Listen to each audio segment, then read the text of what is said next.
Language is one of humanity's most remarkable gifts, a tool that not only distinguishes us from the animal kingdom, but also enables us to connect with each other and with God. It is fascinating to consider how our brains are naturally inclined to develop language as we grow, yet every word we learn must be taught. Language, in essence, exists beyond us, a bridge connecting our thoughts and emotions to the world around us. Before we continue, just a reminder to like this video, subscribe to our channel, and hit that notification bell. By doing so, you'll stay connected and up to date with future content. Now, let's continue delving into Genesis chapter 11, verses 1 to 9, and the message God has in store for us. In the early chapters of Genesis, we find that humanity once shared a single, common language, a unifying force that allowed them to collaborate and communicate effortlessly. However, this unity was destined to change in a dramatic way. In Genesis chapter 11, verses 1 to 9, we encounter the story of the Tower of Babel, a narrative that speaks volumes about human ambition, pride, and the consequences of overstepping divine boundaries. The people of Babel had grand aspirations. They sought to build a city and a tower that reached the heavens, declaring their intention to make a name for themselves. In their minds, this monumental structure would serve as a symbol of their unity and strength. They believed that by creating a physical representation of their power, they could secure their place in the world, keeping themselves together as they expanded. But what were the ultimate aims behind this endeavor? They aimed to elevate themselves, to become a self-sufficient entity that would worship its own creation rather than the Creator. This ambition, rooted in pride, was a clear departure from the divine purpose.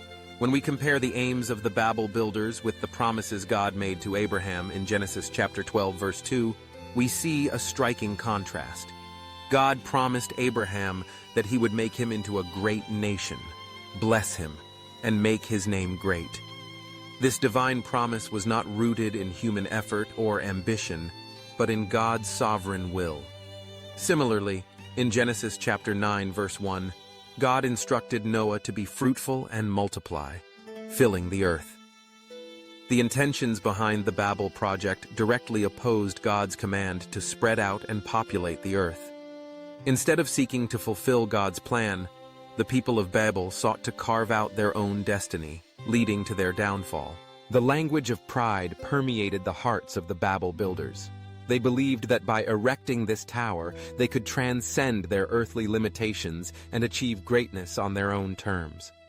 This notion of self-definition, of becoming their own creators, is a profound expression of godless arrogance. It reveals a fundamental misunderstanding of humanity's place in the divine order.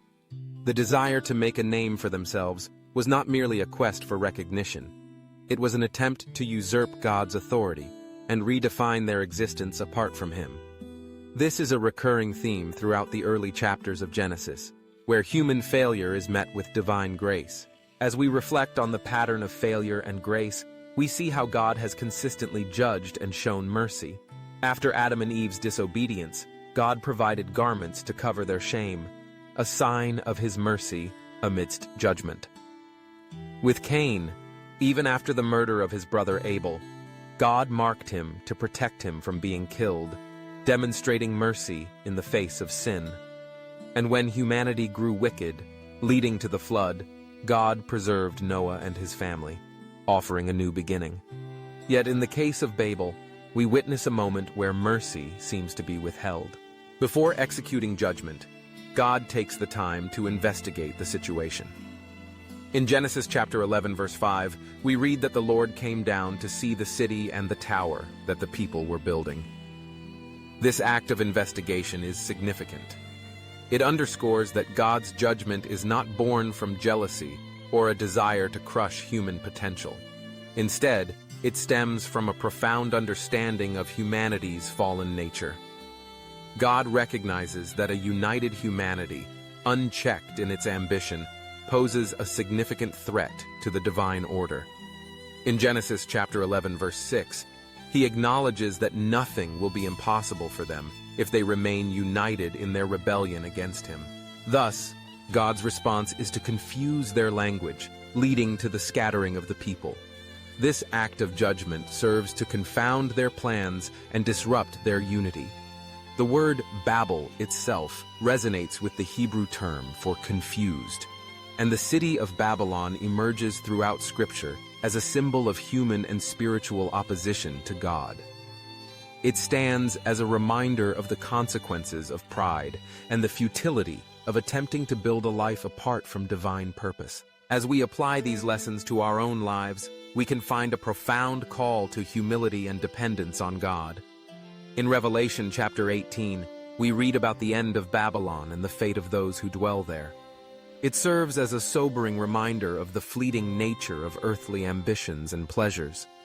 As we reflect on this, we are encouraged to pray for ourselves and our churches, asking for the wisdom to live for God's everlasting kingdom rather than the transient allure of the world.